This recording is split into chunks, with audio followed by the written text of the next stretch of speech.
No one in our community should worry about where their next meal is coming from. Yet the stark reality is that right now, thousands of Centre County residents are struggling to afford food for themselves and their families. For 40 years, the State College Food Bank has been responding with compassion and commitment, providing free food to individuals and families across Centre County. There are no income qualifications to receive groceries, which are distributed 3 days a week through our pantry. Our dedicated staff and volunteers never stop working to meet the needs of our community, so one day, no one will go hungry in Centre County. The State College Food Bank.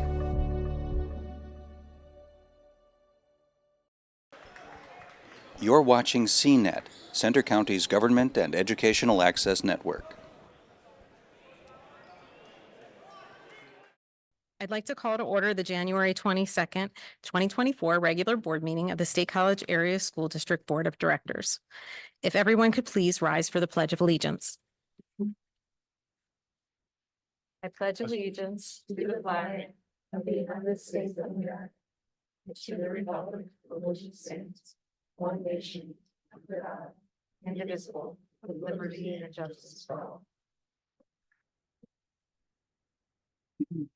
So I'd like to welcome everyone joining us in person this evening and those viewing remotely, although we are having some audiovisual technical issues. So there will be attempts at a recording to make sure that's accessible if you're having difficulty viewing this evening. The board held an executive session prior to this meeting regarding legal matter OCR case number 03242017. Board members with an agenda before you, are there any changes? Okay. Seeing none, I would like to now call on the board secretary for a roll call of board members. Here. Dr. Gator. Here. Ms. Brainer. Here. Dr. Buck. Yes. Dr. Krabacore. Yeah. Dr. Dino. Here. Ms. Huff. Here. Dr. Colby. Here. Dr. Miller. Here. You I'm a doctor. can have an honorary doctor for tonight. So next up, we have communications. We'll start with Mr. Johnson with a superintendent update. Yes, I do not have any updates at this time. Okay. Well, then we will move on to our student representative for an update on student achievements and initiatives. Hello, I'd like to say congratulations to State High students Will Kogelman, Sarah Tate, Ella Tambroni, Olivia Miller, and Lainey Herlocker for receiving all state honors for their outstanding fall sports seasons. Will was selected as a Pennsylvania Soccer Coaches Association Boys Soccer All-State player. Sarah made the Pennsylvania Volleyball Coaches Association Girls 4A All-State team. Ella and Olivia were named to the Pennsylvania Volleyball Coaches Association AAA First Team All-State, and Lainey was chosen for the AAA Second Team All-State. Additionally, State High FFA chapter members Virginia Kessinger and Savannah Ring recently received their Pennsylvania FFA Keystone degrees. This is the highest level of recognition in Pennsylvania for FFA, requiring students to participate in community service, invest time and/or money into a supervised agricultural experience project, and have an active role in the implementation and planning of FFA chapter activities. Congratulations, Virginia and Savannah. Thank you, Manaha. Jackie, do you have any legislative update for us tonight? Yeah, I have a brief update. So since we last met, the Basic Education Funding Commission released their report. And I just have a summary of what they've written. So they actually released two reports. There was a majority report and a minority report. And there were several things that both reports had in common. So we'll start there. So both reports proposed that we reset the basic education funding base to the 2023-24 allocation. They both are interested in smoothing ACS poverty, median household income, and number of household data sets using a 3-year average. Districts will qualify. They suggested that districts should qualify for concentrated poverty if 30% or greater acute poverty in any of the previous 3 years. So currently the way the funding works is like you have to be over 30% to qualify for that poverty funding. And if you drop to like 29.7, that extra funding will go away. And so they're looking at ways to smooth that out. And they also both agreed that there needs to be increased funding for school facilities. The majority report had several specific suggestions. including providing at least a $200 million increase through an updated basic education fund each year. They suggested that the state should allocate $871 million to investment for 7 years to cover a $5.1 billion adequacy shortfall. They calculated was the state's shortfall in terms of fair funding for the state. The majority report also suggested that the state invest $955 million to provide tax equity supplements for high tax effort districts, and then a minimum of $300 million annual state investments for school facilities. So those were the big highlights of those reports. And we are entering into budget season now, so we will see what the governor proposes and see if he takes any of these suggestions into his proposed budget. Great, thanks, Jackie. Next up, we have Center Region Council of Governments COG liaison report. Anything from Peter or Jackie? Or for Gretchen, sorry. Peter, do you have anything? I don't have anything either. They're meeting right now. Okay. So All right. Moving on, next we have public comment. At this time, we have public comment and each individual will be allotted up to 3 minutes for items related to board business that are not on the action items portion of the agenda. For action items, public comment will be held just prior to voting on that item as required by school code.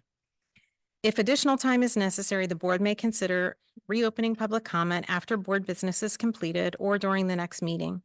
As a reminder, public comment is a chance for community members to share their thoughts with the board. It is not a time for board members to answer questions or engage in conversations. You can always email the board at all-board@scasd.org. Is there anyone here in person that would like to make a public comment? Okay, if you want to come up to the podium, and we just ask you, give us your name and where you reside in the district, and then you'll have your 3 minutes. Hi, this is going. So my name is Joe Geikis. I live in College Heights in the borough. Parent of a middle schooler.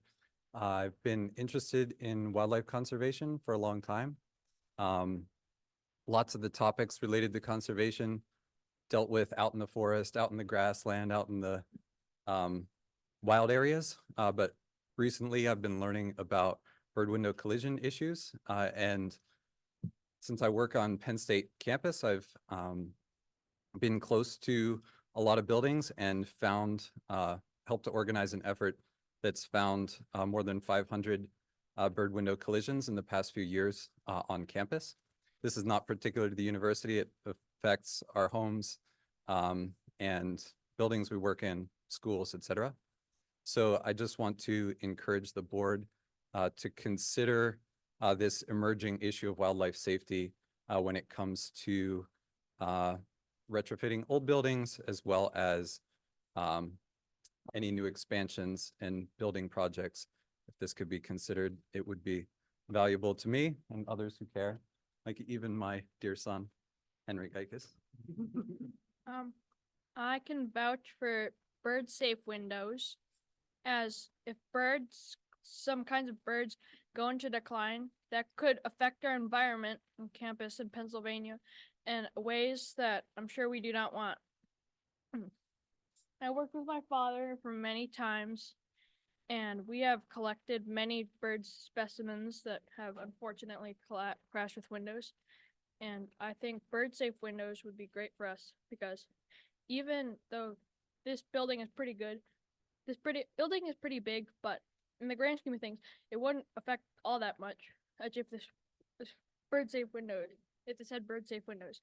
But it would be a step in the right direction. And if we did, kids here could learn that bird safe windows are important and could grow up with the knowledge that could lead to a healthier future for the environment of birds by installing more bird safe windows.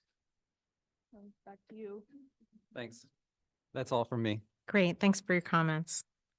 Is there anyone else here in person that'd like to make a public comment? Yes, come up to the podium. If you give us your name and where you reside in the district, thank you. I'll try and cover all those bases. If not, certainly you can address any questions to me if you'd like to, if that's appropriate at this time. May it please the board and ladies and gentlemen in attendance tonight, my name is Ed Ferguson. My wife and I live in Boalsburg, and we've lived there, been lucky enough to live there for 12 years. We have now a freshman in high school at State High, and we've got a third grader at Mountain Indian Elementary. And so both kids have really used the SEAL program, and that's what I'm here about, to advocate for the SEAL program. I would urge, and what I mean by the SEAL program is a community education extended learning program. I'd actually look at it just to make sure I got the words correct. So I recently became aware that the program may be in possible danger of cancellation, and I would urge the board to take any action that they can to keep it as much as they can in the current form. I understand there may be some things that maybe need to be complied with, but doing everything you can to maintain that program is essential, especially for working families, which we are. Over the years, we've enrolled our kids in SEAL because our work schedules really didn't permit us to pick up the kids at the end of the school day or off of buses at the end of whatever the route was. The SEAL program filled a necessary role in our lives at that time. And I think that other families would similarly be impacted, maybe to a greater, maybe to a lesser degree, just depending on what their schedules were. There are other programs. I understand that there are other programs that may be in existence, but I'm not sure that the number of them would be able to offset the footprint of the SEAL program if it went away. And it's also kind of interesting because when we talk about those other programs, I think there's maybe a dearth of activity programs in general for the State College area, Center County area. And the reason I say that is because when we'd go to register for these things, they would fill up within minutes of logging in. It happened with, the Y, certain other programs. It's just amazing the amount of demand there is for youth programs in general, including SEAL. Our experience in SEAL was really no different. And so my point in kind of analogizing and paralleling with other programs is there's a lot of demand for this. There's no question about it. And so in urging the board to take that action, I also would ask that you parallel with that, trying to maintain the parental and community involvement in the process or whatever you've got to go through to maintain the SEAL program. I would be very willing to volunteer my time to be part of that solution process. And I'm sure there's others that would be willing to do that as well. So again, please maintain the SEAL program. I appreciate it. Thank you. Thank you. Anyone else here in person for a public comment? Sure. You just share your name and where you reside in the district, please. Oh, and perhaps we need some different AV equipment, so. Get the proper adjustment. Hi, good evening. My name is Rich Akers. I live in Park Forest Village with my wife, Kim, and we have 2 children in the school district as well at Radio Park. A brief anecdote about my history. When I was a kid growing up in Johnstown, Pennsylvania, my mom and dad put on an enormous addition to our home, and it had really expansive sliding glass doors and beautiful angular windows at the top. And the idea that my dad had in mind was to allow the natural light in and to really showcase the natural beauty in our neighborhood. But as a family, we soon realized that that came at a cost. So my mom and dad and I one day realized we heard this just a really loud sound, and we ran outside to see what the problem was.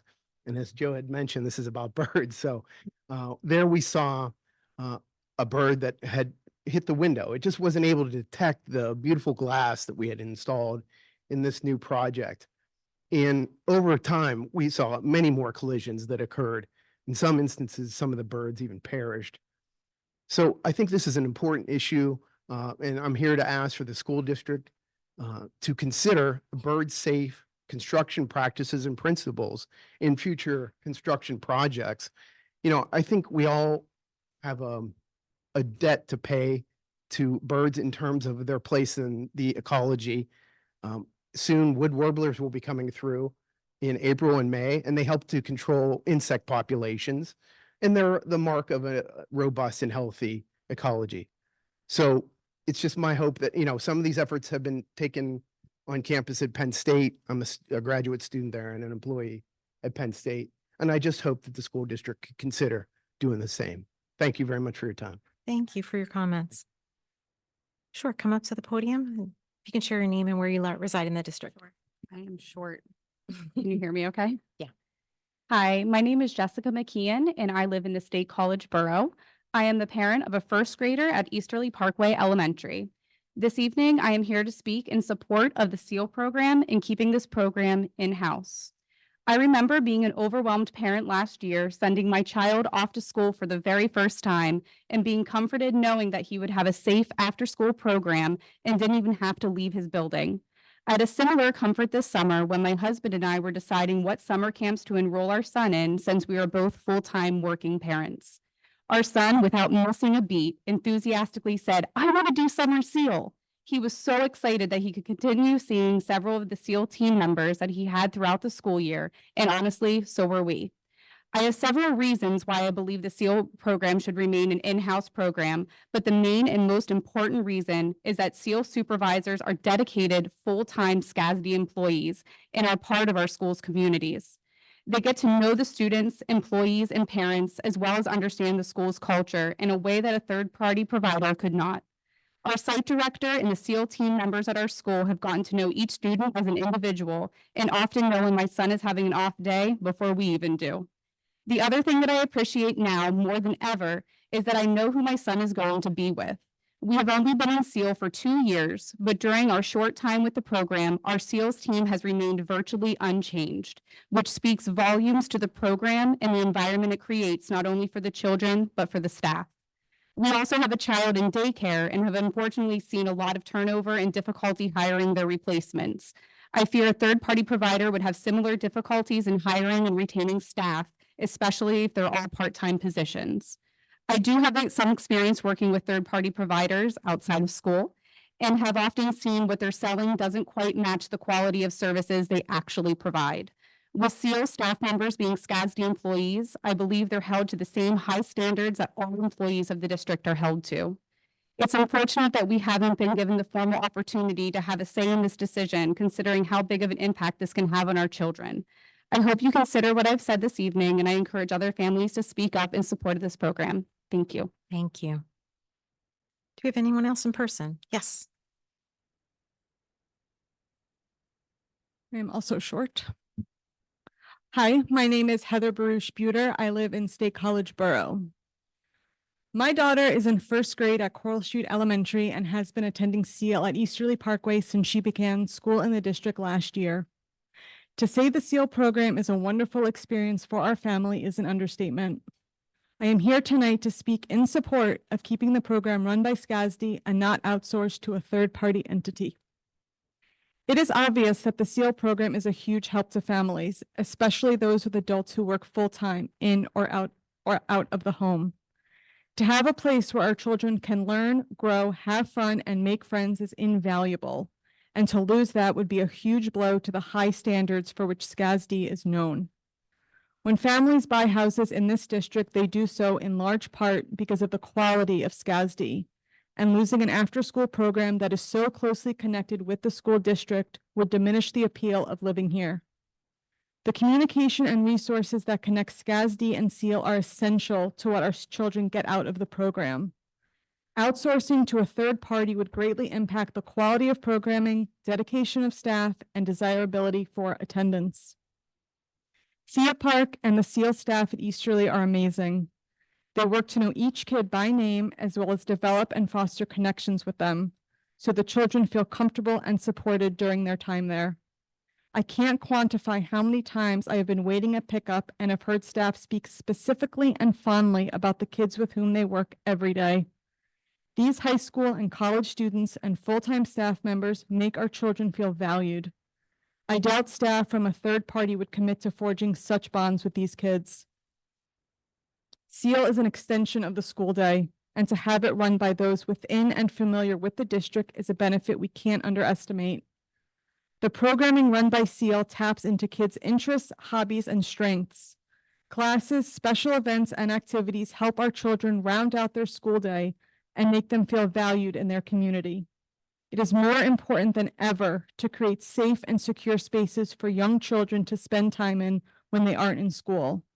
Again, my family strongly supports SEAL staying as it is. SEAL staff are an integral part of our children's lives. Their work to make our children feel valued and cared for is irreplaceable and integral to our children's development, growth, and health. Thank you. Thank you.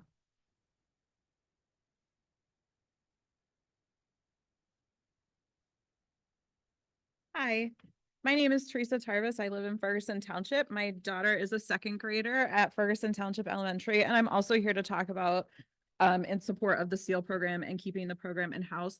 So I want to echo what my fellow parents said, and I'll add a couple things that I don't think we've quite heard yet. Other than to say that the program is amazing. My daughter has formed such strong relationships with the teachers in her program.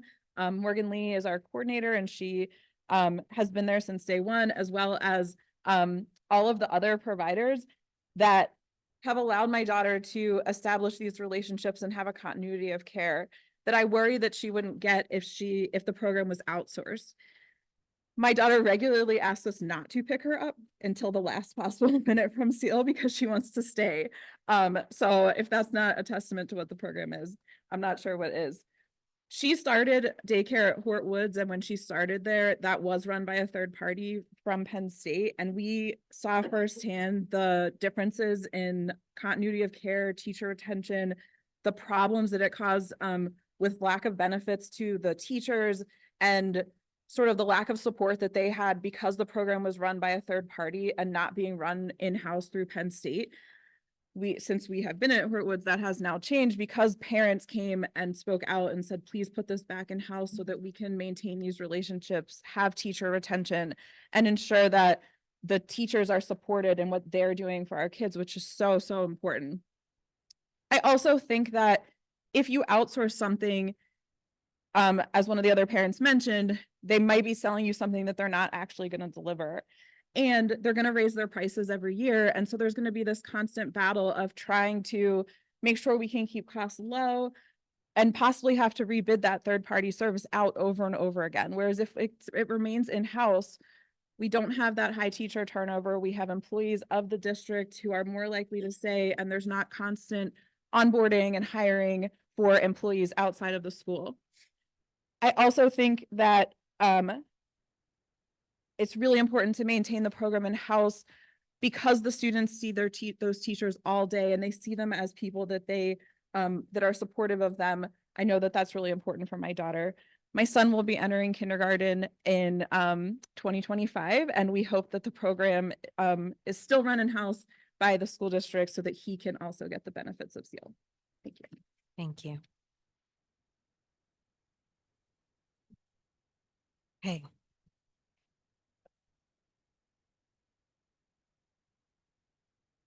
Hello. Yep.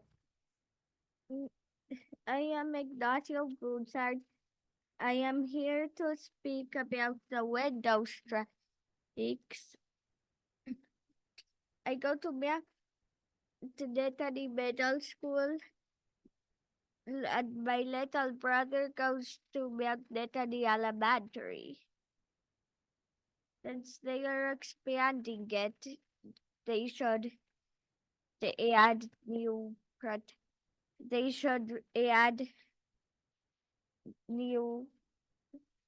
window strike measures. Birds are dying because they hit windows. And one time, when a bird hit our window, we tried to save him and we couldn't.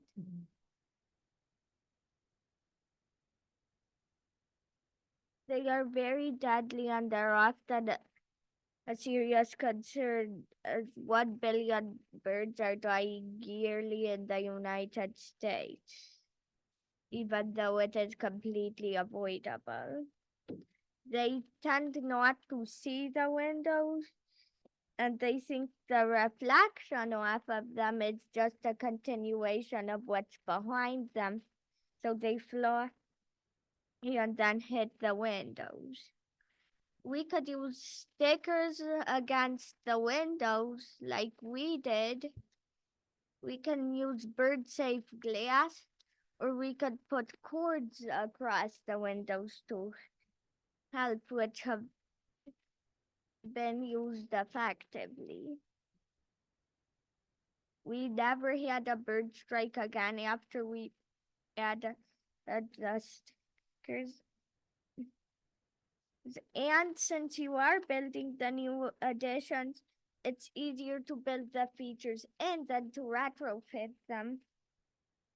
So thank you for listening, and I'm really glad you gave me your time. Thank you very much.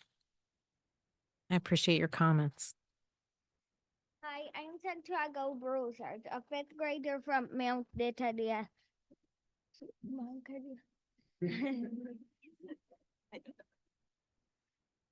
I Thank think you. that not having birds die because they crash into windows is very important. Birds die because of people's actions is bad. A decrease in bird population would decrease the number of birds for people to go see, and they like to go watch birds. The problem is caused by the birds not having any way to tell if the window is a hole in the wall or a window because it works like a mirror, reflecting the area outside. If it is big enough, they won't see that it's a window and they will think it's a hole in the wall. They try to fly through it and crash, and they are killed by their injury. Although this will make it harder to see through them, one way to solve this is stickers on the windows. Some stickers are almost completely transparent and will be noticed but not block vision. You could also put a screen over a window to have the birds see the screen, and even if they don't, they would not hit a hard surface because the screen will bend a little. On a larger window, the screen bends more, making the birds get less hurt if they crash into it. I would like safer school windows for birds, and the good way to start would be the new expansion. Thank you. And boys, if your parents want to help you send your comments to us too by email, we'd be happy to say thank you that way too.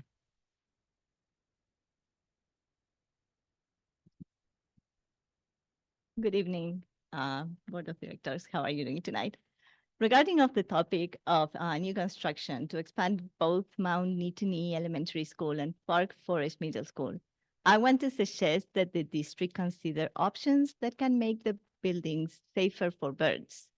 The last State of the Birds report of the United States, published in 2022, shows an alarming decline in bird populations.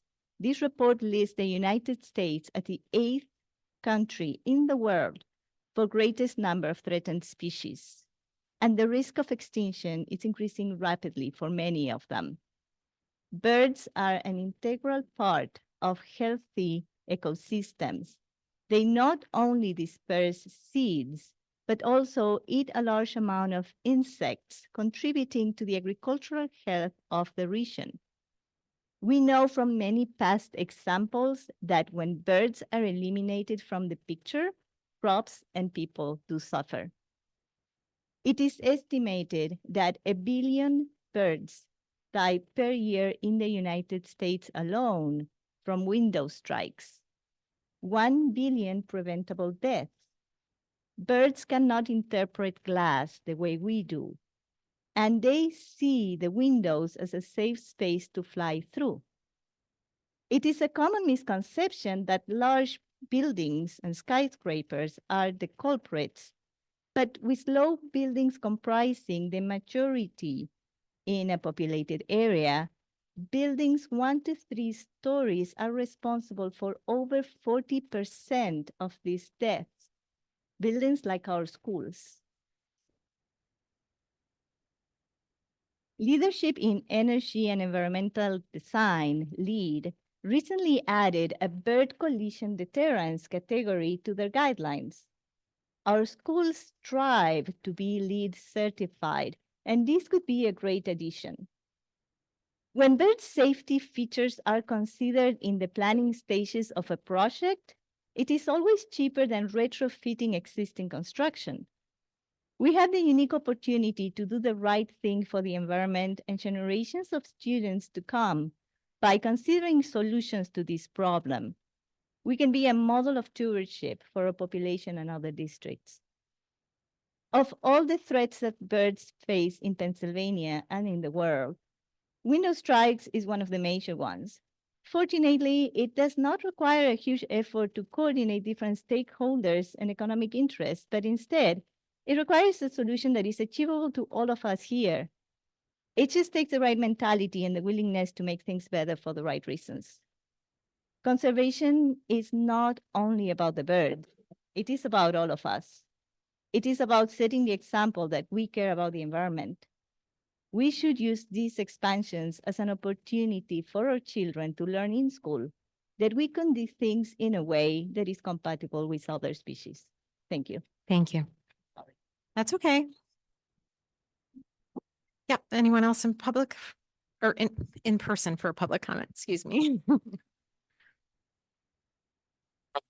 My name is Richard Novak.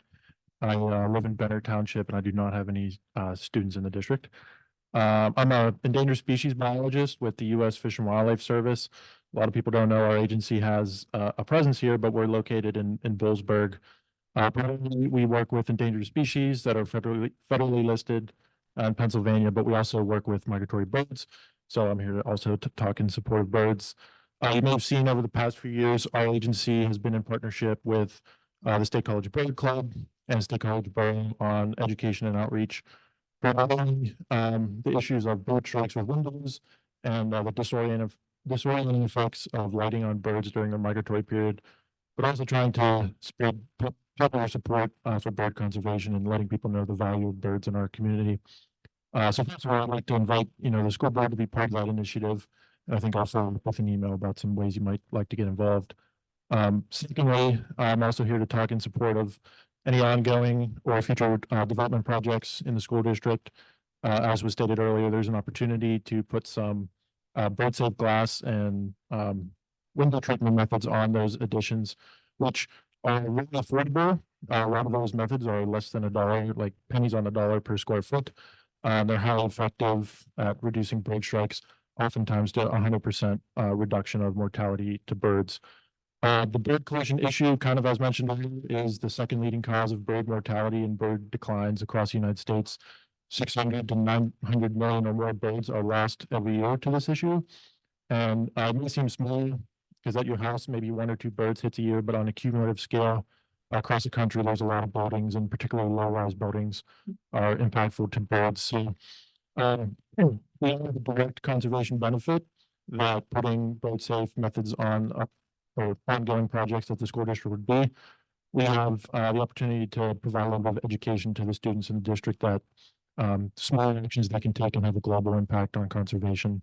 So again, we support this at the Fish and Wildlife Service. We have expertise here in the bird club and the bureau. So any questions you have, like I said, I'll follow up with an email with contact information, and we have all the resources available, and we're happy to help. So thank you. Great, thank you. Do you have a card on you by any chance, Rhoda? I am new to the service. I don't have a card yet, but I'll get you my contact. Yeah. It's all dashboard at SCASD.org, and you'll get the superintendent in that list as well.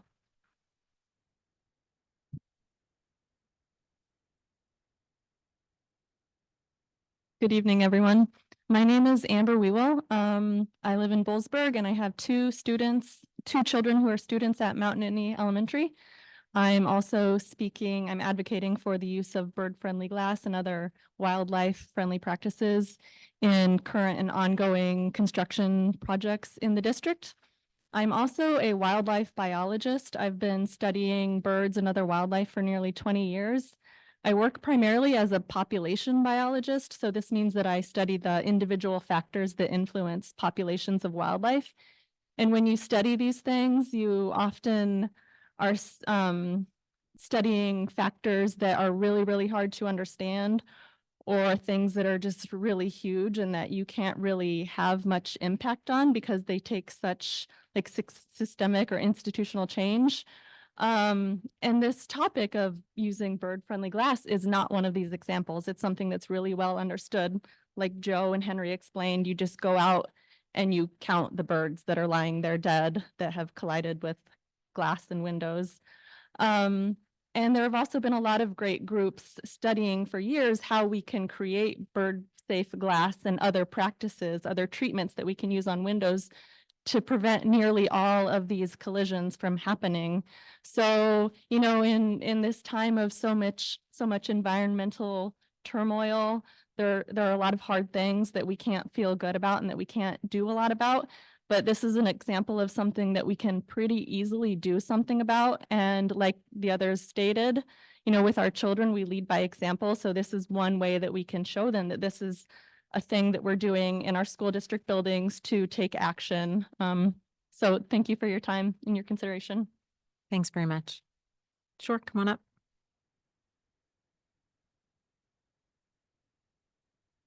Good evening. My name is Doug Wenzel. I live in Huntington County, McAlevy's Fort area, but I am the current president of the State College Bird Club.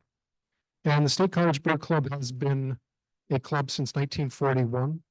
We have monitored, advocated for birds, and certainly enjoy the hobby of bird watching. As the State College Bird Club president, I'm here tonight to advocate for any new building or additions in the school district would consider birds as a design, in addition to the design of the buildings, that you would think about birds as being an important part of the landscape and worthy of attention in any sort of building addition. I also work at Shavers Creek Environmental Center, and I have advocated on site at our center for bird-friendly glass. And I can say as a teacher and an instructor that it is valuable to have real-life examples of acting on behalf of wildlife conservation or biodiversity conservation, that having bird-friendly glass and be able to point to this is what we have done. We put our resources, we put our money where our mouth is. And so it is nice as a teacher, and I'm sure that there are many teachers in the school district that talk about wildlife conservation, and it's nice to be able to point to examples of good design and advocating for birds. I love birds. I could talk a long time. You get the idea, but It shows on your face. yeah, State College Bird Club. We believe in birds. Thanks very much for your comments. Do we have anyone else? All right. I'm Terrell Salter. I live in the borough. Because everyone's already said it, I won't repeat what my daughter said was my speech full of depressing statistics. But I'm also putting my my support behind a design that makes our schools as great places for birds as they are for kids. Thank you. Thanks, Terrell. Sure. Hi, I'm Nicole Rinaldi. I live in the borough. I've got a 4th grader at Coral Street Elementary and a 6th grader in the Delta program. And I'm not going to repeat what the other bird folk here.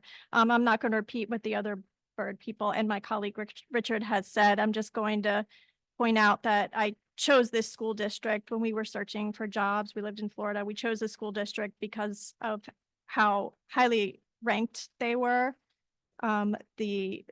Talking to people around town, they recommended State College area, and we're happy that we moved here. And you have the ability to be a leader in conservation.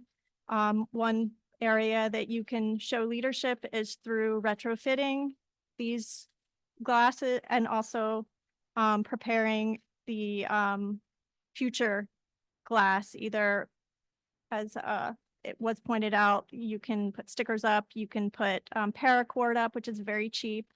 You can get glass that already has UV in it. Birds see in the ultraviolet, so the UV already put on the glass makes it so that they see something's there, and humans can't see the UV. So anyway, I think the State College Area School District is a great place to teach the community about conservation, start with bird strike, and teach about other areas of conservation. Thank you. Thanks very much. Okay. Coming up on a half an hour of public comment. Do we have anybody else in person? It's okay. We've had a half an hour before. Do we have anyone online who's interested in a public comment? Okay. Okay, great. So I'm getting word we're back live. So that's great. We're all hooked up with CNET appropriately. Okay. Anyone else? All right. Going once, going twice. All right. Moving on. We're going to move on to routine approvals. Is there a motion to approve the routine approval listing as presented on the agenda? Thanks, everyone. So moved. Okay, that's been moved and seconded. Are there any questions or discussion on routine approval items?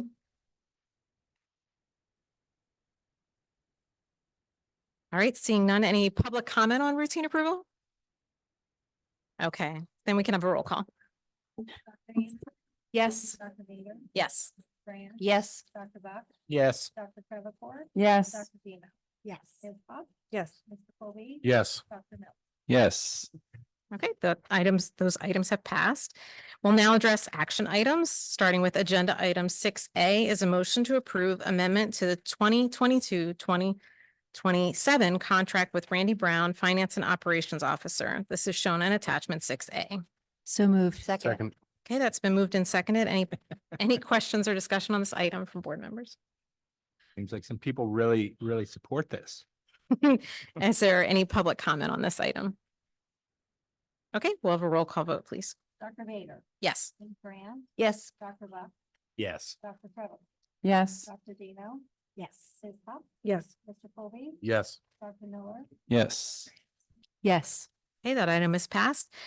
Agenda item 6B is a motion to approve amendment to the 2022-2027 contract with Danielle Yoder, Assistant Superintendent for Elementary Education. This is shown in attachment 6B. So moved.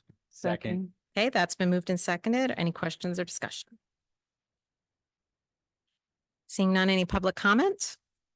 All right, we'll have a roll call. Yes. Yes.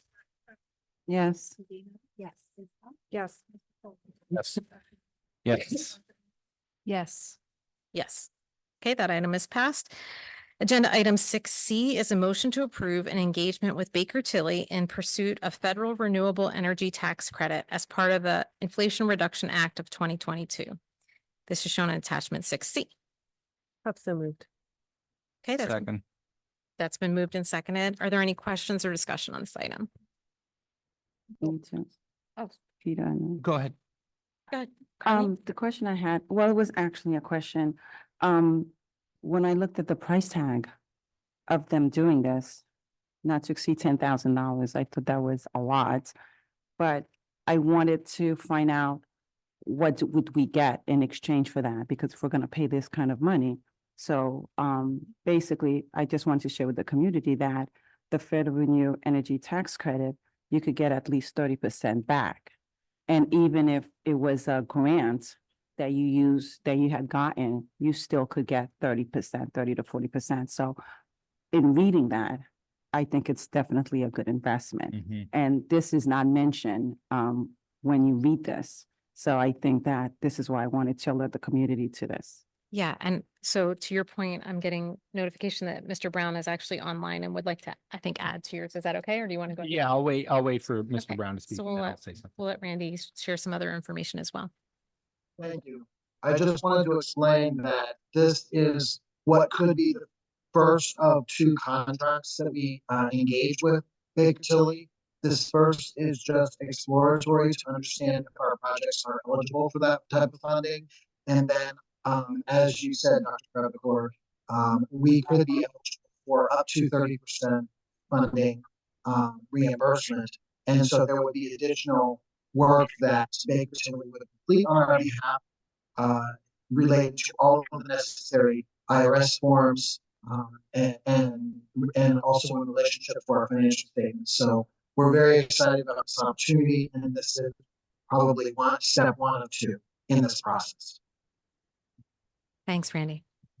Dr. Buck? Yeah, so this is great. I'm really happy about this. There are other potential funding mechanisms that are coming up that I think the board administration should know about. So one will be, both of them are being worked through the Pennsylvania Department of Environmental Protection's Energy Programs Office. So one of them has to do, and I see Pam Adams is here, who knows about some of this too. There will be the Priority Climate Action Plan for the state. And in the Priority Climate Action Plan, its top priority will be the decarbonization of industry, but then incorporated into the PCAP are upgrades and retrofits to building and lighting in commercial buildings, the development and deployment of green building standards, the electrification of local government buildings, the installation of solar power on local government facilities, the expansion and development of urban tree canopy, the conversion of local government fleets to EVs, electric vehicles, sorry, and the installation of electric vehicle charging. And so so the state through the programs office will be applying to the Environmental Protection Agency, which in total has about $4.5 billion for this.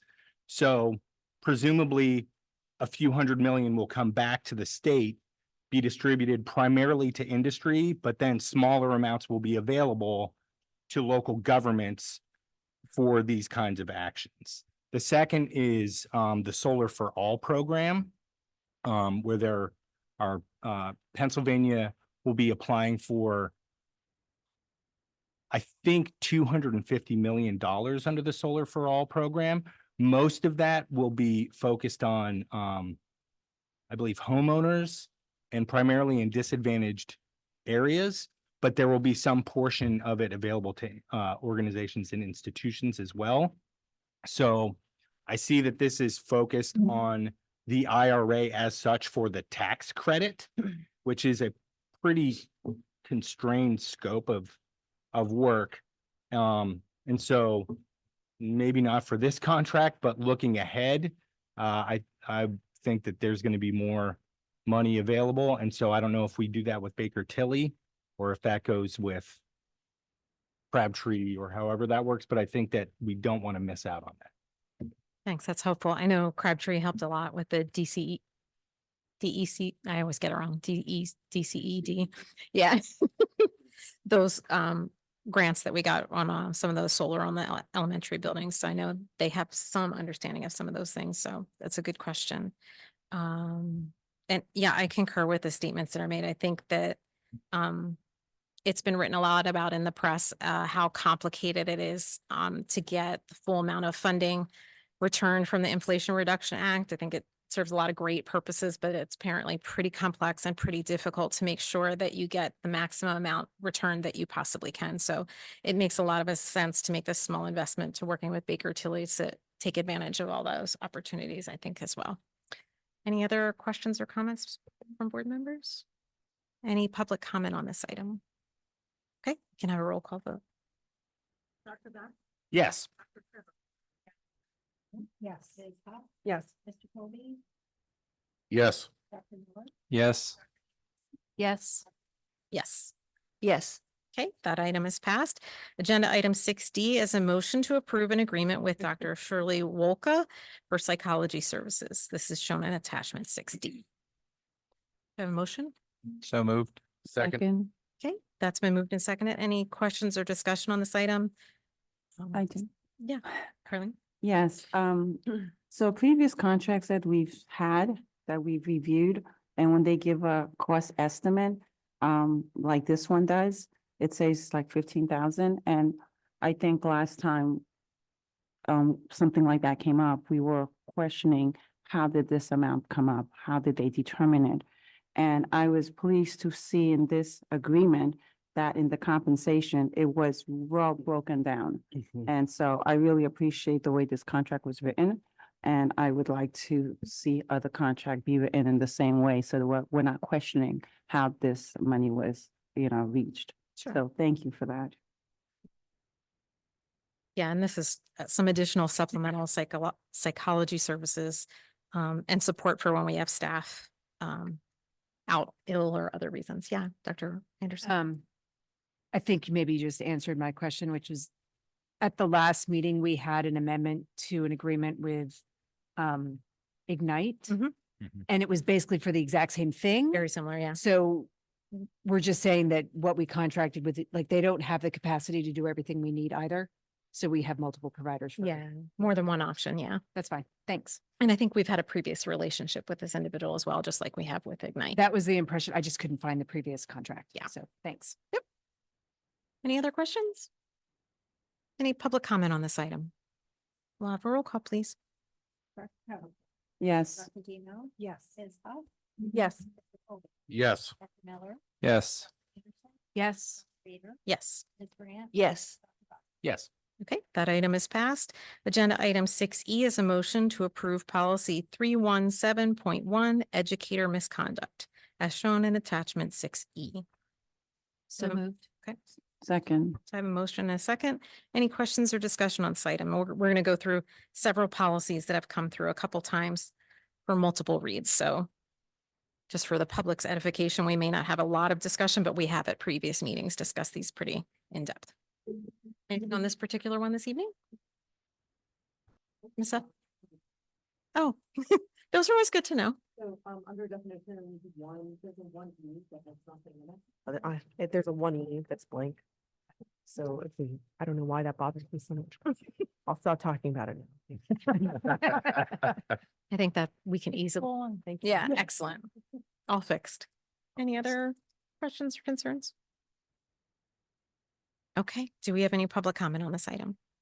Okay, we'll have a roll call vote, please. Yes. Yes. Yes. Yes. Yes. Yes. Yes. Yes.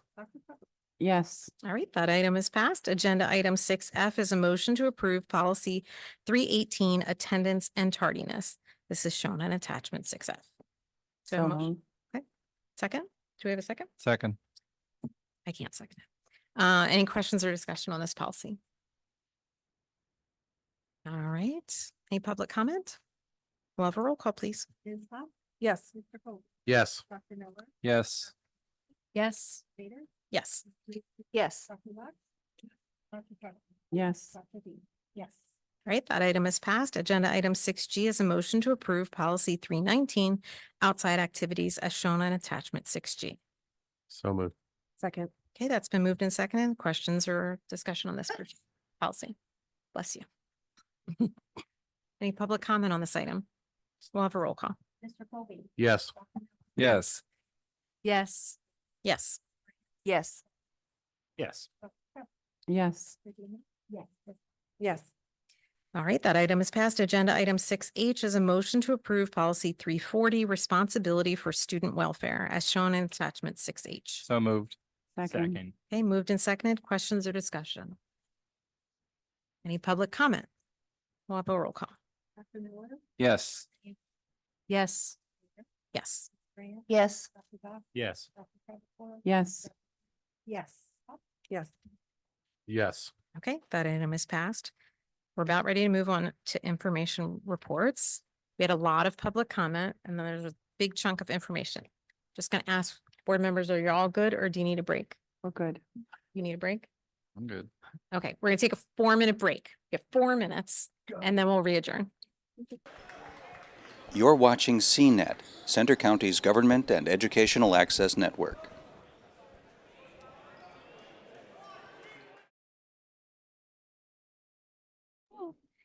And we're going to backtrack a little bit. I apologize. One last agenda item was overlooked, so we're going to backtrack for a second back to action items. One last action item is 6I, a 2022 to 2024 settlement agreement between district and parents. Do I have a motion? So moved. Second. Okay, that's been moved in second. Questions or discussion? Public comment? Okay, we'll have one more roll call. Yes. Yes. Yes. Yes. Yes. Yes. Yes. Yes. Yes. All right, that item is passed, and now we really and truly have finished action items. Moving on to information reports, we have Dr. Bucher and Ms. Yoder maybe online to provide an update on the historic school performance profile scores. All right, good evening, everyone. So presenting here on the Act 13 building score information and State College's area school district's historical data with you tonight. Act 13 of 2020 revised of Act 82, educator effectiveness, used to evaluate professional and temporary employees in our district and across the state. As part of this evaluation system, public schools receive a building level score each year, which indicate the overall rating of the employees. The individual school building level scores are compiled each year by the Department of Education. and comprised of available data on several factors, including student performance on assessments, value-added assessments, which is growth of students, attendance rates, graduation rates, and it is adjusted for a multiplier that adds a few points, minimal, to some schools based on the percentage of economically disadvantaged students enrolled in that school. This multiplier was added to the equation in 2001, 2002 school year. So on the screen, there's a visual of what comprises a building score. So I'll explain what the building scores are comprised of, and then we'll look at the historical data of buildings here in our district over the last 4 to 5 years. The individual level scores are based on one assessment, which is comprised of 40% of the building level score, which is assessments in English language arts, math, science, accounting for 15, 15, and 10 respectively. PVOS, which is growth, also 40% of the building score, with also measuring English language arts, same thing, mathematics and science, which accounting for 15, 15, and 10 respectively. Also, attendance and graduation rates are comprised for 10% of the building level score. For all schools except for the high school, that attendance rate increases to 20%. And then at the high school level, graduation rate is 10% and an additional 10% for the attendance to equate to 20. Also, buildings must have at least 2 of the 4 measures to receive a building level score.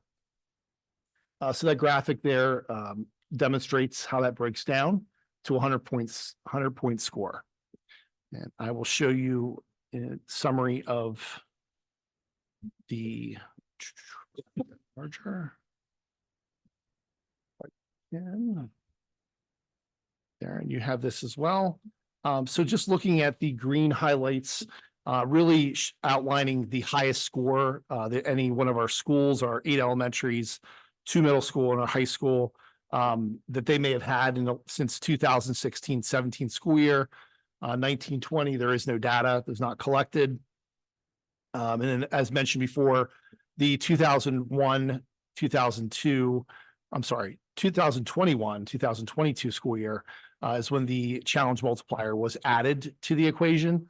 Overall, you'll notice that as a whole, the majority of the schools have had their highest scores in the last 5 to 6 years, mostly having green in the right-hand column far to the right.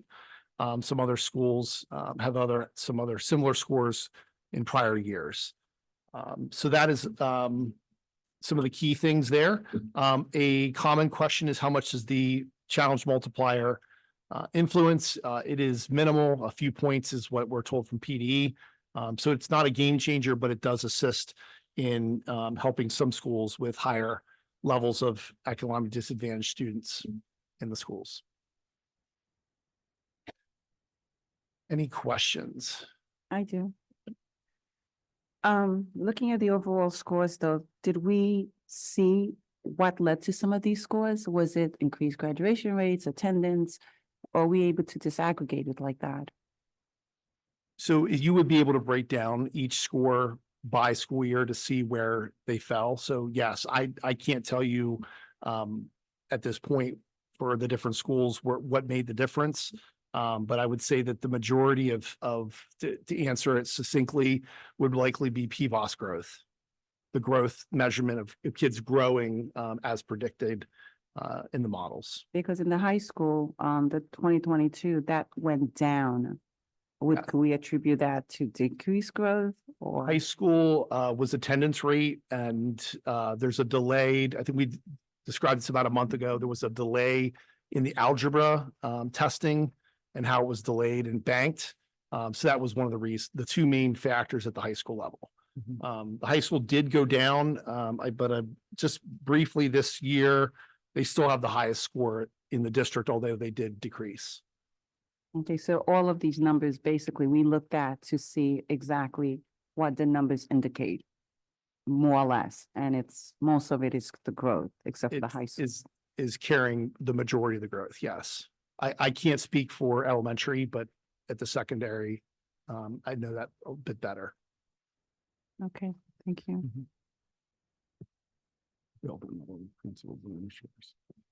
So each administrator at the building level looks at this information to decipher where the information's coming from. Okay. So, yeah. And about high school, we feel that that's a one-off, and we feel that next year we'll be back where we once were, Okay. if not higher. And so will some of this data potentially then start to show up in some of our building level plans in terms of looking at, in terms of goal setting, or this will be one piece of data that they'll look at in those Yes. regards? So all the building level plans will be based on their goals from the comprehensive plan. And as you know, we're trying to reach that certain percentage that would put us with some of the higher achieving schools comparable to us. So. Thanks. Dr. Buck? Yeah, thank you. So Delta is embedded in Mount Nittany Middle, Park Forest Middle, and then State High, Correct. right? Yes. And so, can you say anything about the process that it would take to disaggregate that data now? To take To it like backwards. yes, to work it backwards to So it's been a discussion point of the Delta committee, planning committee. So it's pretty intense. I think the question was asked of PD if it could actually be replicated. So they're stating that some of the data sets that they utilize are 6 different data sets that they're utilizing, that it cannot be replicated forward or backward. So just some of it has to do with the career non-PD data collections that they're doing. When John Downs and I initially talked about the Delta planning committee, we had thought, wouldn't it be great if we could recreate this? But we're coming to the answer from PD that it is not possible to recreate a building score backwards without having PD do it. okay. And so just to like triple state that is PDE. That is correct. That is not something that is not within the power of the State College Area School District to do. Correct. We've had Even with the raw data, we cannot do it. This would have been one of the instances that Justin talked about potentially that we could not recreate. So we asked Brian Campbell, I forget his title of PD, but this is what he leads for the whole state. We asked him and his team explicitly what we would like to do. And they responded back and said, you could do a partial picture of a fractured picture of what this profile could look like, but you cannot create a whole picture, which is we're trying to get a full picture. Yeah. Peter just asked because some of the data now is included with the other schools. That's kind of part of Delta. So if we could have taken those out, some of these scores could have been maybe higher or lower in a way, because the Delta students are incorporated in with these other schools, correct? Correct. So the data is affecting, there isn't data for Delta, and we're not getting a true picture, whatever that picture may be, of Mount Nittany, Park Forest, and the high school, those middle schools. In fairness, one of the topics at the committee that is discussed is just, there is a dilutionary effect of the impact of Delta on those buildings because it's such a small number of students. So I don't want to paint it as like, a really severe impact, but there is no doubt it would potentially have some impact. But again, because of the ratios of students, it's going to be a small amount. Yeah. But definitely still there. Yeah. Dr. Yeah, just a kind of a clarifying question. Which data do they use to determine the achievement portion of this? Because And the reason that I ask that is just because when I look at the middle school scores, they're actually really good, especially Park Forest Middle being so high. And yet there is some concern about, like, people have had concerns about our levels in the PSSAs in math. So I'm just wondering, where do they get the achievement data from? Like, is it a different source? So at the middle level, it's PSSAs in science, Okay, English, and math. okay, And then high school would be Keystones in Algebra 1. English in 10th grade was where we test. And then biology, which is typically in 10th grade, is where they're pulling the scores on the state assessment, standardized assessment. And then there's also the growth factor of student A, we predict should be at this point by the end of the school year, once we have them in our classes. And does the student meet that level of achievement? And that's the growth. Or are students doing well in the assessments, but not growing to the point that the predictor felt that they should grow based on prior I think I might know where you're going. So I think Aaron's question is, he's thinking of it in a more absolute term, like the absolute proficiency, whereas perhaps it's a relative to the statewide average, because we are well above the statewide average, Right. even though our PSSAs in math are concerning and are low, we're almost double the state average. So it depends on how they're looking at the PSSA, whether- That's- if they're looking at it as an absolute score of proficiency, or if they're looking at it as a proficiency relative to the average in the state. You know what I mean? Yeah, no, absolutely. different, right? Because when I look at this, like, it tells I think a very different story than sometimes the PSSA, the score numbers that we look at. Not to say that relative to the rest of the state, but I'm just curious because I think this looks really good. And to Dr. Bader's point, that's kind of like, how do they figure out what the achievement level score is? If it's like, is it relative to other schools, or is it like an absolute measure? Yeah, we're compared to the state Yeah, average. Exactly. Yeah.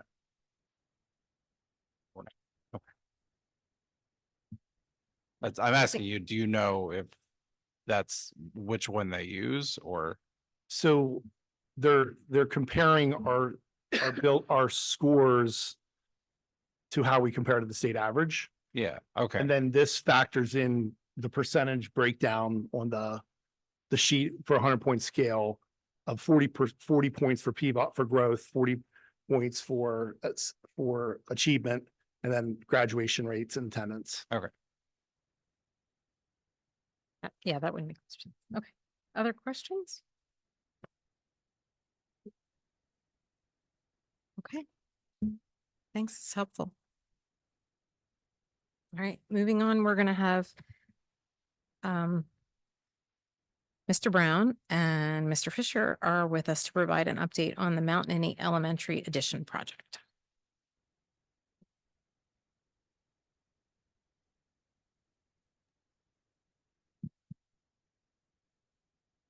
Oh, you don't have Randy here to help you. He's the AV wizard. Mr. Fisher's just getting his slideshow set up. We can go with that. Okay.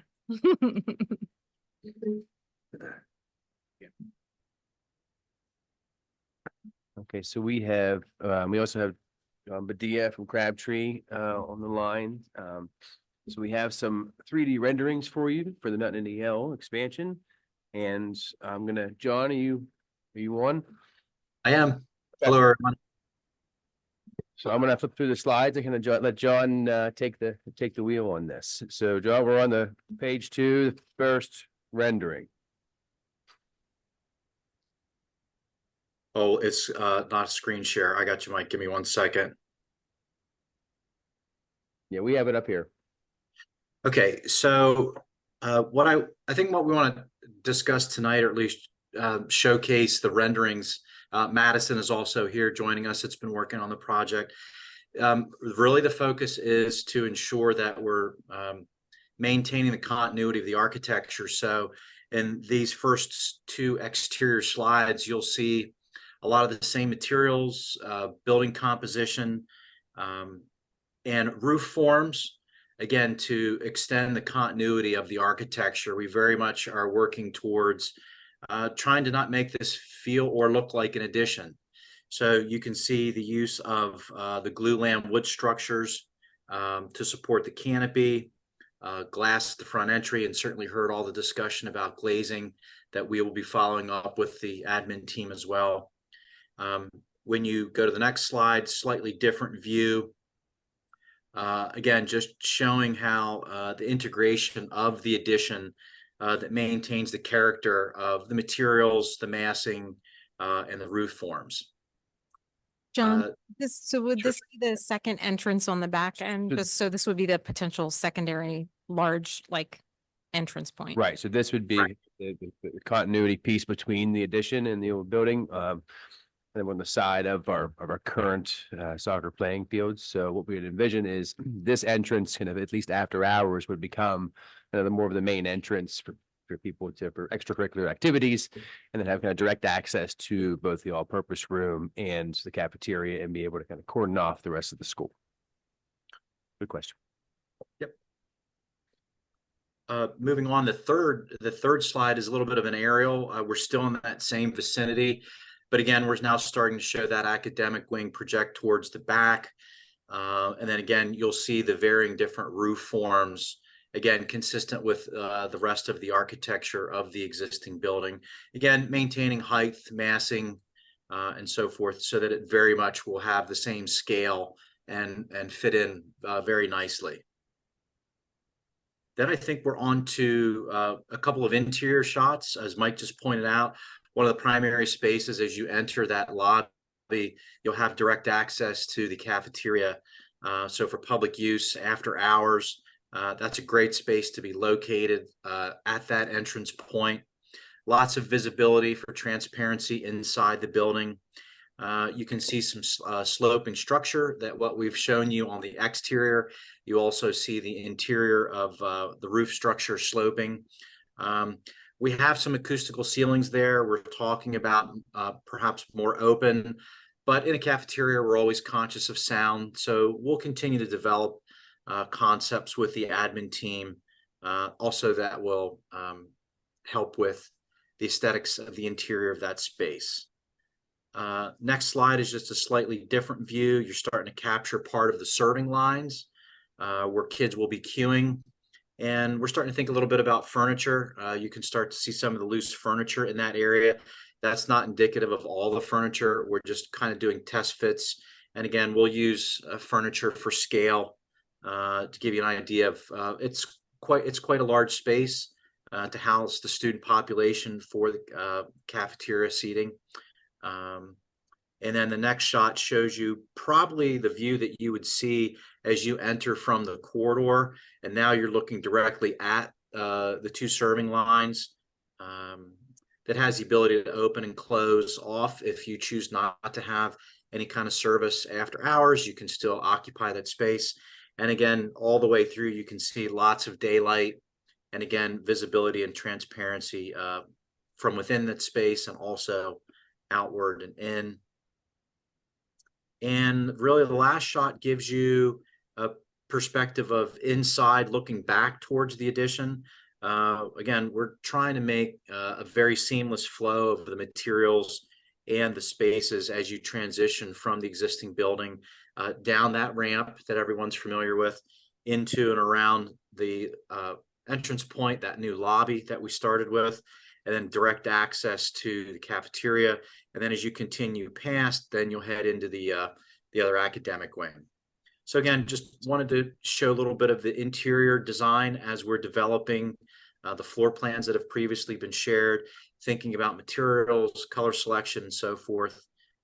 So we've made some great progress and wanted to showcase the renderings a little bit to give you an idea of what we're thinking about and working with the admin team. Great, thanks very much. Do any board members have any questions about these couple renderings? It's exciting to get to see, to really start to picture it. And yeah. And I saw a little bit the staircase going up, which is kind of a little, I know that's not necessarily a for sure, but I know that's been a popular kind of thing at Coral Street and Delta. Yeah, we're still kicking that concept around and developing that as well. So more to come. Okay, great. Thanks, John. Thanks, Okay. John, very much for joining us tonight. Sure, absolutely. Thanks, everyone. Take Are care. you, are you probably still staying with us? So we're going to move on to facilities master plan update. Sure. Yeah. So just a quick update. We did sit down with the admin team and then also with Crabtree. And have put together not only the steering committee, so there is a sign up on our website. You have to have an application, as you will. Also reached out to many community leaders. And the memo kind of breaks this down. Different factions we've reached out to try to get a very wide ranging group of people for the steering committee. So that's in motion. And then we've also went ahead and set up times for steering committee meetings and then community forums as well. So steering committee, February 20th and April 18th, whatever we have. And then there are 4 dates set up for community forums. However, I do want to make an amendment that the April 22nd date will change to April 29th. There was a holiday that we didn't want to interrupt. So so just we'll make that note with an amendment. The April 22nd will go to April 29th. And our community forums here, so you see there's 2 in February, kind of back to back, 2 in April, sort of back to back. Those 2 that are back to back will basically be the same meeting at different locations to give people, that can't get to certain locations. And then again, in April, kind of the same meeting with updated information, in 2 more months, kind of the same thing. So we'll follow kind of a charrette process where we have community members come in, break down ideas, give feedback, start the meeting with probably a small presentation, just giving some background information, and then kind of let community members, students, whomever would like to show up, the floor to really, express their ideas and give feedback. Great. So. Yeah, Gretchen. I just had a question about the application to become a participant in the steering committee. If is it a hot link now? Cause I couldn't get it to link. So anyway, that's why I'm asking instead of looking myself. Because but I'm just curious, does it say explicitly or what is the case? Like anybody who applies will be on the steering committee, or is there a selection process, and is it clear on the website? Unless Randy would like to chime in, I would have to get back to you on that. Okay, thanks. Mr. Fisher, I can explain that I just tried the hot link and it does work. I don't know when you tried it, Gretchen, but if you're still having trouble, let me know. And we expect to take everyone. However, if we get a large number of folks, larger number than we can handle, we may ask some folks to need to be involved until a later time. One of the things that we have been talking about as an administration and with board leadership is that right now we're talking about Park Forest Middle School as part of the master plan. And so the steering committee could actually change its membership focus as we move through the master planning process. And so we definitely want to focus on, as an example, that for the municipalities, we have focused on only those areas which contain the Park Forest Middle School. At a later time, we may invite some of the other municipalities as well. So I hope that helps provide some additional information. Thanks, Randy. I'm gonna try to summarize. Or did you get most of it? I didn't get most of it, but it's mumbled, Randy. But anyway, what I was gonna say is that I just wanted to point out that whatever it says, because it doesn't work for me, but it works for Randy, that's great. That's probably my computer, but whatever it says, just if it can be clear, whether, if you apply, this is what happens. Just because then we don't want people applying and not getting it and then wondering why and who got it and why didn't I and that kind of thing. So that's all. It's just if it's clear, as Amy would say, clear is kind. Yeah. I think Randy was getting at 2 issues. One, right, we don't anticipate turning people away necessarily unless we have an overwhelming number of individuals. And the second part he was trying to relay was that being that the district-wide facilities master plan kind of has a couple different foci, the district is going to appeal strongly to, in this first phase, to stakeholders that are very relevant to the Park Forest project. So while certainly no municipality member would necessarily be turned away. We're actively inviting the municipalities within the catchment area for park forest. So, just through each area, we'll try to make sure that we're proactively reaching out to stakeholders we think that are most invested in that area, is the plan. Does that make sense? Brandy, did that kind of cover most of it? Okay, I hope that covered most of it. Other questions about district-wide facility master plan?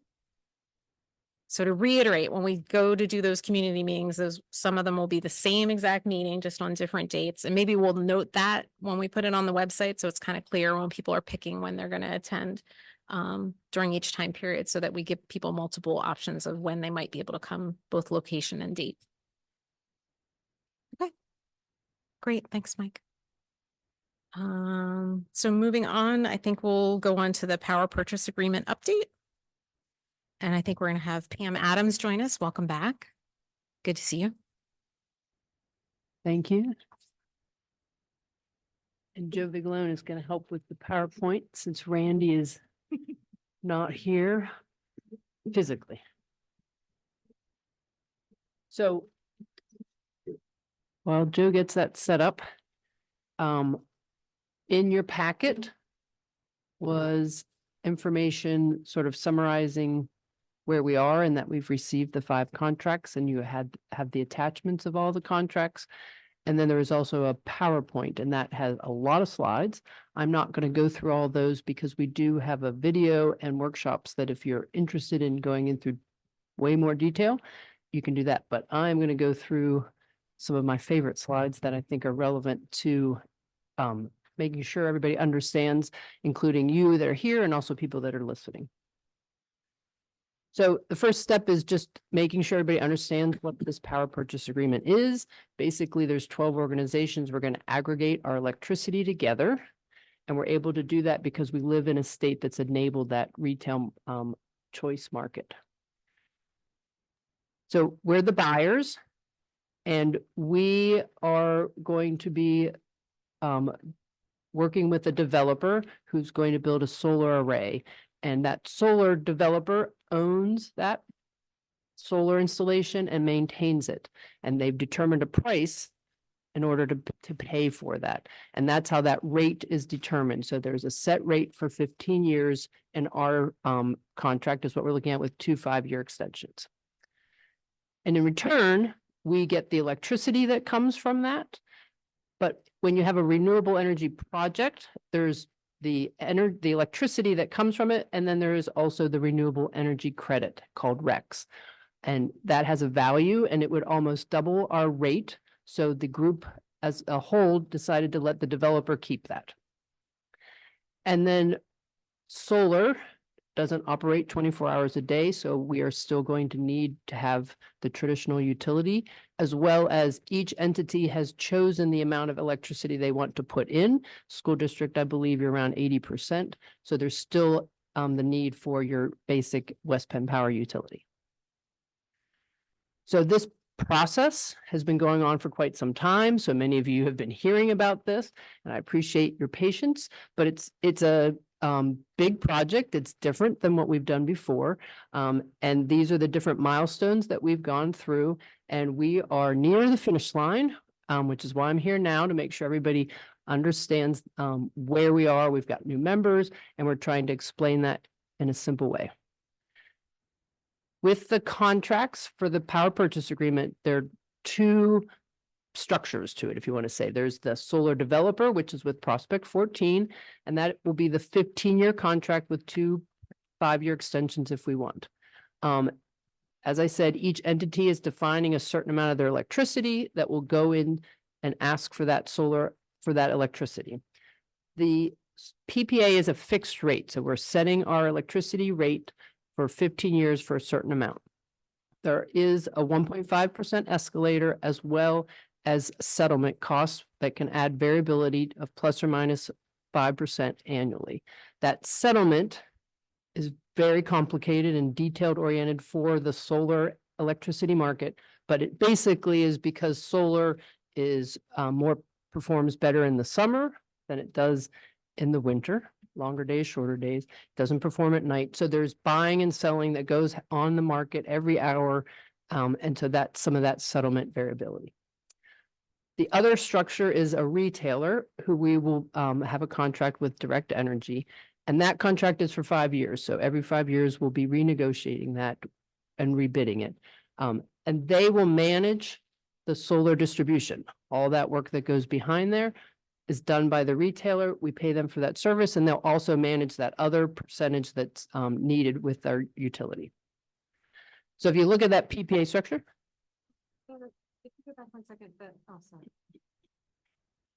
You mentioned the 2 5-year extensions for the solar developer. That's for the whole group of everyone has to agree in the PPA that they want to extend those couple of years, or within some, as long as it's enough a value of interest to the developer? I would say ideally everybody in 15 years. If they're the school district, you're obviously, half of it.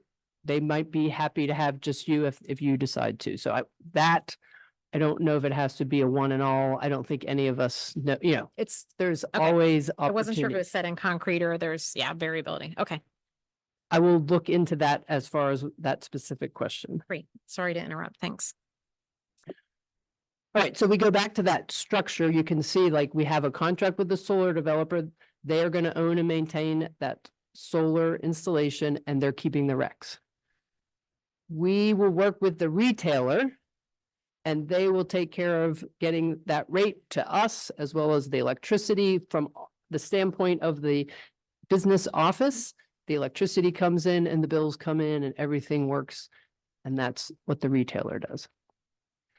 So in your packet, you've got 5 contracts. I'm not going to go through all of these. The first 2 are ones that we do traditionally with all of the organizations for electricity contracts. The third one is the servicing agreement with Direct Energy, basically setting up all that work they're going to do behind the scenes. The blue one, the in schedule, that's basically a tri-party agreement between what will be the school district, each organization. You will have one with Direct Energy and Prospect 14. It's sort of making sure everybody's going to work together and do the things that these agreements say.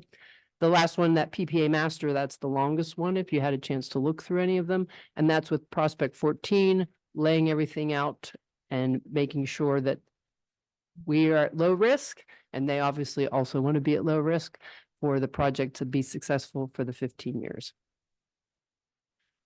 So when you look at what you're currently doing with your electricity procurement, you have an electricity contract every 1 to 5 years. You can set the term, you get pricing, and you get a monthly invoice from West Penn Power. That invoice is bundled with supplier and utility costs together.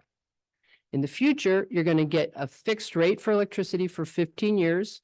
You will still get a West Penn Power invoice, and it's unbundled, which means then Direct Energy is invoicing for the, I think that's the supplier cost that I don't quite know, I do know, but you're going to get the Direct Energy fee as well, and that's monthly. And then lastly, there'll be an annual energy services invoice for the ongoing management services from the consultant. So if we translate all that into numbers, we've identified here that it's a fixed rate for the PPA. So in year 1, that rate for electricity is 0.045 kilowatt per hour. No, dollars per kilowatt hour. And that's basically 4.6 cents, right? That's what you're used to when you look at your electricity bill. That is just the electricity portion. That's the PPA rate and 1.5% annual escalator. So in year 10, it's 0.0525, and year 15, it's 0.065. So that shows what that number is fixed with an escalator. If you've looked at your utility bill, there's always fees included. So we're trying to be upfront and be able to compare apples to apples. The fee for year 1 is 0.0208. Perfect.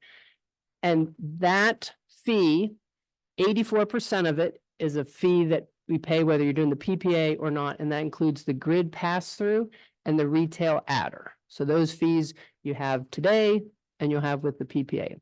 The new fee, so I said 84, so 16% is retail management, that's the direct energy fee, and the ongoing services is the consultant. Then I mentioned that solar settlement cost that provides, there's variability, and that's not going to be set annually. It'll be set, but we don't quite know what it'll be. But it's going to range in that plus or minus 5%. So we say 0.064 could be your cost for electricity generation, or it could be 0.069. Then I've translated that out for year 10 and year 15. So if you're looking at just the electricity portion, this graph basically lines up and it reflects that the numbers that we're getting in our contract, in our PPA contract, are matching what future market rates are. Now, this comes from the energy consultant, energy services people, and it's from December 6th. They base this on policy that's in the global world, current events. When there was a war, it was higher. So this is where the current future market rates are. The blue line is what the predictions for market rates are. The dotted blue line is the PPA rate that we're seeing. And the average bill rate, there's some variation from that solar settlement cost. And basically what this is trying to reflect is that we believe that pricing, our rate will be at below most of the time, and sometimes maybe at market prices for the 15 years. So we can project, we don't quite know what the future price of electricity is going to be, but what we do have on the left is the PPA rate. And that's what's set, and we believe that solar installation will happen in 2026. The contract says drop dead date is October of 2026, but we're saying 2026. The best rate that I have to be able to forecast out right now is the State College Borough Water Authority recently at the end of last year contracted and got a rate for 2025. And their rate is 0.0735. So it's in that time frame. And so if you look at the difference between 0.035 and 0.069, let's say it's the higher price, that is a cost difference of 0.0045. If I multiply it by their electricity usage, it's $21,800 and some dollars. So that could be potentially what they save. If our settlement costs are lower, it's almost a cent difference. And so that is $46,000. So that's an example of what savings could be. In your slides, that if you looked through them, it gave the total cost, but I then changed it for just the school district. So if you click again, so if you use those same numbers, the range of savings for the school district is between 67,000 and 142. If you take everybody collectively over the 15 years at the lower conservative 0.0045, it's $1.8 million. So it appears that there will be cost savings. So that's the cost piece. It seems like it's a good financial investment to be doing this, but there's also the pieces that fit with the region and communities' renewable and carbon energy goals. So this is part of a solar project that's helping to diversify the Pennsylvania grid.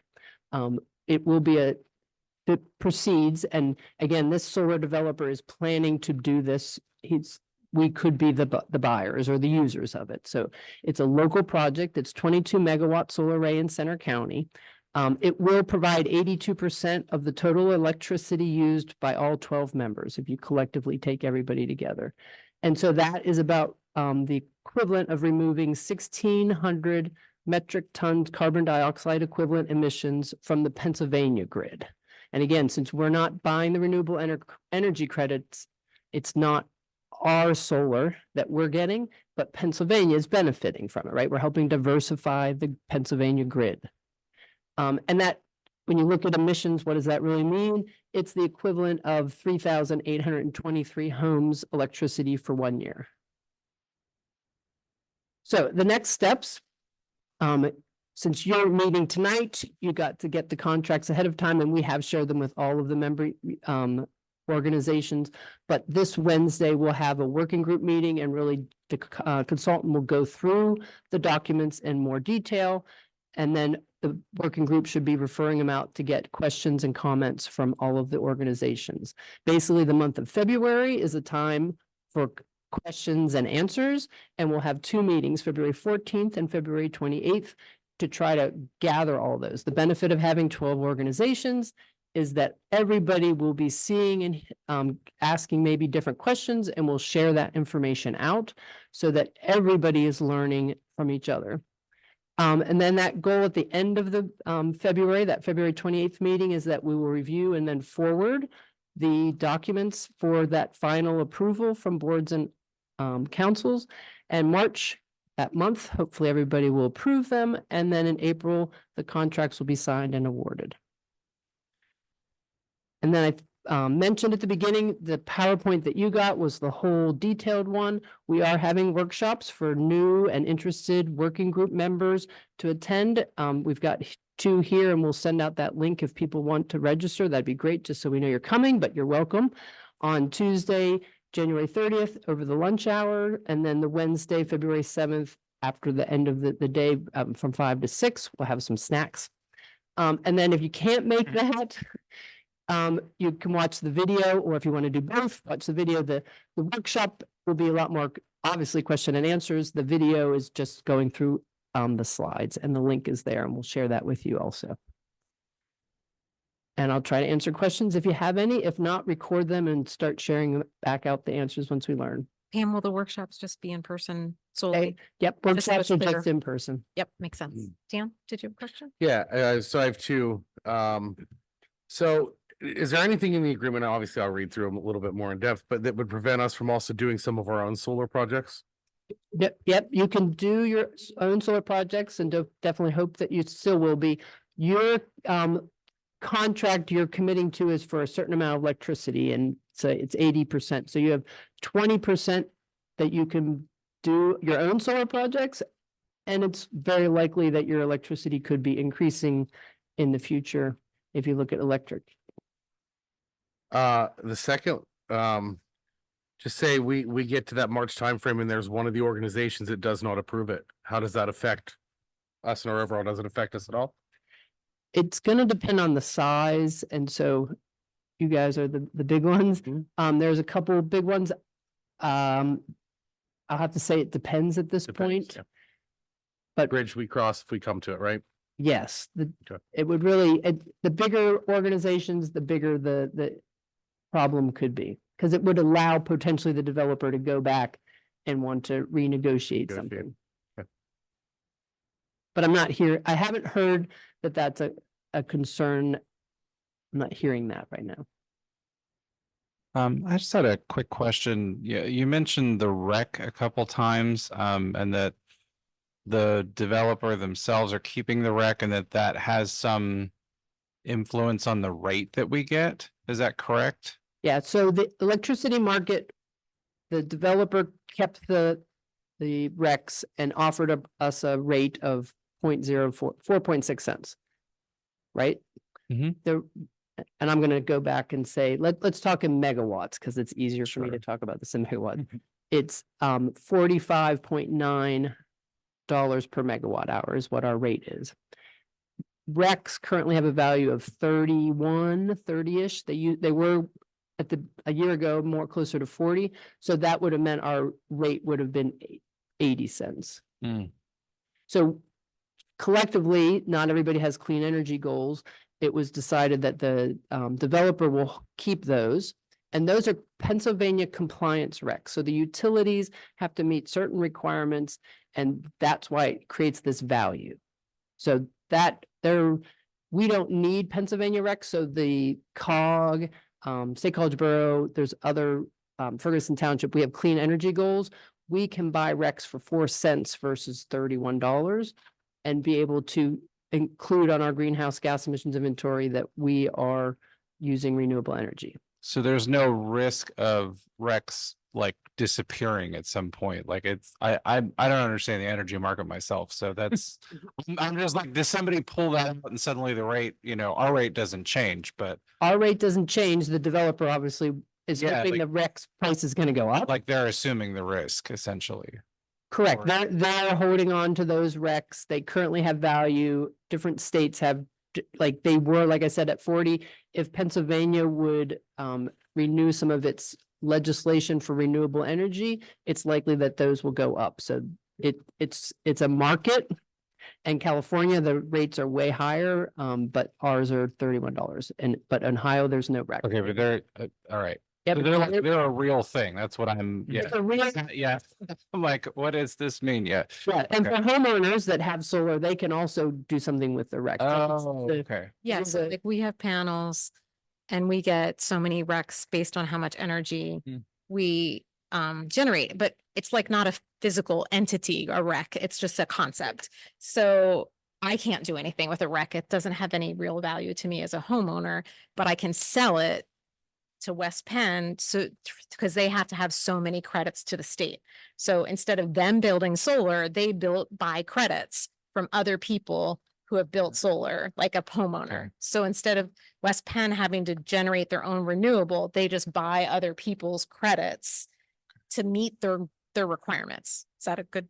It is true, and they are also building a solar Okay, array. Sorry, but like they don't have to build as No, much. they need, yes, Yeah, they to need the meet them. recs. That's why they have value, because see. they Okay. need to meet state PUC legislation that says. Okay. It was confusing for me too when I first learned about them. Dr. Anderson?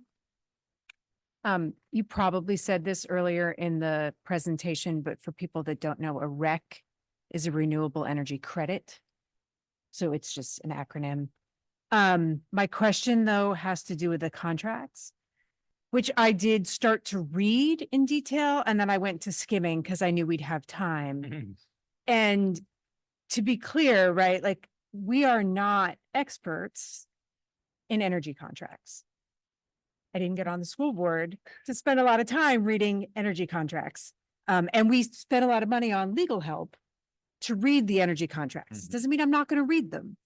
So my question is, at some point before we have to vote on this, will there be a presentation either here or somewhere else that I can attend that will explain kind of section 1 means this, section 2 means that? Because like I have one whole page of questions on the first 10 pages that I read. And it seems like it would be more efficient if someone gave me a bit of a presentation of this is what this part means, as opposed to all of us trying to figure it out independently and come to our questions. Does that make sense? So it would be helpful to me if someone were to give a little bit of a primer to understand what the contract means. Is that possible?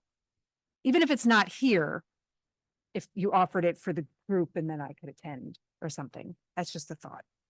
Yep, I think we'll bring it to the working group this Wednesday, and I know it's short notice. This Wednesday at 9 a.m., we're doing the working group with the consultant who's going to go through the contracts. And I don't know how much detail, like, Okay. we're trying to get a sense for what people are looking for Yeah. and what level of detail. And then we have a meeting February 14th and February 28th. So based on the amount of questions and time we have to go through it this Wednesday, like, so hearing that as a need and an interest, and I know Randy's listening, we'll make sure that Yeah. that happens, and whether it's a board meeting or a work session, like Yeah. that. Or a 2-page memo that I can read, like, you know what I Yeah. mean? It doesn't have to be an in-person thing. But if it was a summary of these are what these things are saying. Yep. That I think would be helpful because it is hard to get through the legalese. Oh, yeah. And those are recorded, right? The working group meeting. Yes. So Okay. even if you can't make it, you can just watch it later. And since we're going to be talking about that, then that might be That's great. interesting. Yeah. Thank Yeah. you. Yeah, and then I would, so whatever you don't hear in there, compiling, aggregating the questions so that we can do a single response sheet memo would be really good, because yeah, I mean, like you and most of us, I don't understand a lot, like some of the wizardry of the grid. I mean, it is an incredibly complicated thing. Energy law is that, and then you add that to contracts and you're like, what does all this mean? We spent a lot of time with this. And there are I mean, there are technical details in here that we hired a consultant to work with us. And then what the consultant could not work with us on, we hired an energy solicitor to work on our behalf. So I think one of the things that, just in terms of the reason for engaging an energy lawyer on behalf of the working group is that he and that firm is there to protect us. He is not working for the developer, right? You know, the developer, you know, they want to make money. That's what they're there to do. And so risk they don't have to take, they don't want to. We're not here to just be an endless fountain of money for them, you know? So, I think that that's really, really important for the public to understand, that the reason for securing that lawyer is to make sure that we are as protected as we can be, because otherwise the contract does not work for the taxpayer, who's ultimately providing the funds that pay these bills. And questions are good. Yes. Gretchen? That's actually exactly what I was gonna say. Questions are good, and that I think Dr. Anderson, by asking specifics about the contract, you are not the only one who is gonna want those answers about specifics of the contract. So contracts, because it's plural, but I just think that's a great point because, for us to, I mean, we'll talk about it on Wednesday, but I don't think that Dr. Anderson is the only one because there's 12 entities here. And so that'll be this is really helpful information for us to gather and then be able to provide those answers to anybody on the anybody who's going to be voting on all these different boards from all the different entities. So good point. Yeah, I will just concur that what we're hoping is that we get those questions and that we're all benefiting from having 12 organizations with 5 to 12 different, I don't know how many people are on, you know, having all these people look at it will be well covered. And It's a big group project. Yes. And we should know that members of the public should know, we should know that multiple of the organization's solicitors will be looking at these too. I know that Betsy Dupuy, who is a solicitor for both Ferguson Township and the county, has been in meetings where there is the discussion. So there's that other layer of accountability as well. Aaron, do you have another question? I just have one other question, which was, so we agreed to buy a certain percentage, a certain number of kilowatt hours based on, whatever it was, 70, 80%. Roughly. So where does the other 20% come from? Like, do we have the option to buy more, or does that come from West Penn? It comes from West Penn. Okay, so at that point, basically, we have a secondary power bill for the rest of what we need. I see. Okay. Yeah, I mean, we could, to what Randy has talked about, you know, we could say we want so much of that to be green energy at any point in time and have some kind of subcontract, but it would be a different, We can't buy the other 20% at that rate. Correct, not Okay. from the PPA, right? We Okay. would have to make some other agreement with some other kind of provider. Got it. All right. Yeah. I'm just saying we're not locked into only buying fossil fuel West Penn energy. We could I just create, meant, it like- would be any energy provider. Yeah. We need more, we buy the cheaper electricity.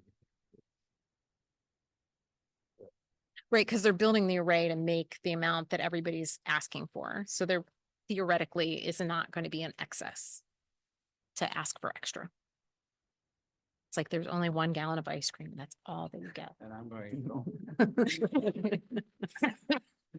Sorry, it's 9 o'clock, so things start to get a little bumpy. Any other questions? This is really helpful, Pam. We really always appreciate your helping us get educated. Perfect. Thank you. And hopefully we'll see maybe some of you at the workshop or watch the video or next time at the SCASDA board meeting. Thanks. Thank you, Pam. All right, so that wraps up info and discussion for tonight.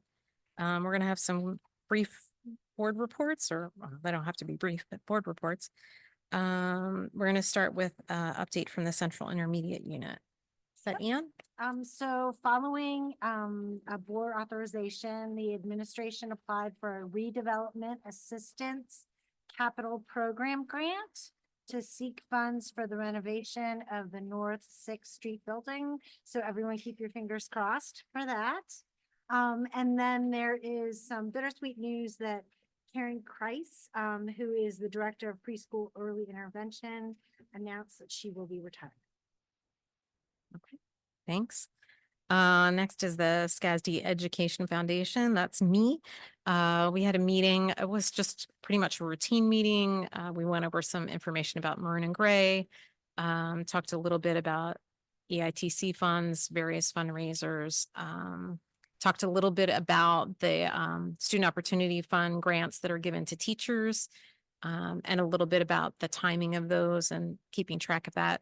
The major issue that we talked a little bit about is establishing an athletic fund, and that would be a sub donor category, essentially another bucket that donors could give to that they want to dedicate their donation specifically to something in the athletics realm. And so we talked a little bit about some checks and balances that might be required for that to make sure that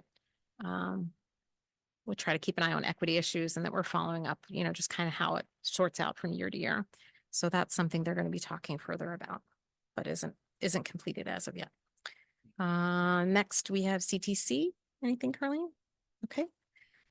So we'll move on to Citizens Advisory Committees, and we can start with athletics. That's you too? Nope, haven't met. Okay.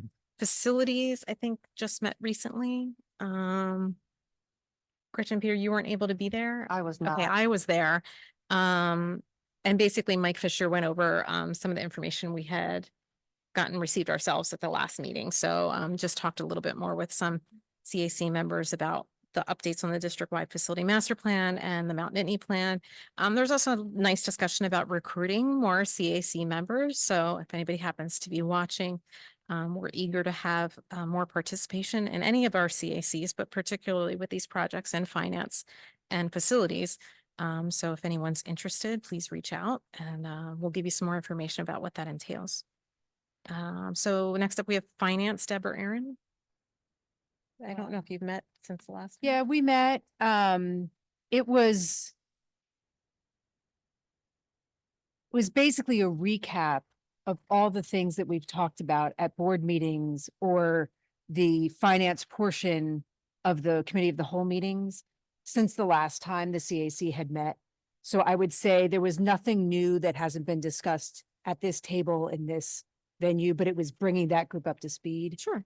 The one thing that I think did come out of it that was helpful was, sort of the discussion of, well, it had been a little while since we'd met. They were getting a lot of information at that time. And so we discussed better ways to disseminate all that information to the group more frequently. So that if they wanted to give feedback in a more timely manner, that would be able to happen like via email in between meetings. Okay. School health and safety. I know that only meets quarterly, so I'm not sure if you've had a meeting. We have a meeting Thursday. Okay, coming up. So. All right. So next time we have board reports, we'll have something hopefully for you. And technology, haven't had a meeting. Again, if anybody wants to meet, shoot me an email. That technology CAC. It's a quiet place. Okay, so for your future meetings, because that's going to conclude our agenda for this evening. Future meetings are February 5th, 2024. That's a committee of the whole meeting with a regular board meeting. That's at 7 p.m. at Panorama Village here in the boardroom. Additionally, we have February 19th, 2024 board regular meeting, again at 7 p.m. here. February 20th, 2024 will be a policy development committee meeting, and that is at 1:30 in Panorama Village boardroom. And finally, February 22nd, 2024 will be a board coffee with the community. And that's going to occur at 8 a.m. at Pump Station on 103 Bowl Avenue in Boalsburg. And with that, I will adjourn the meeting tonight. Thank you.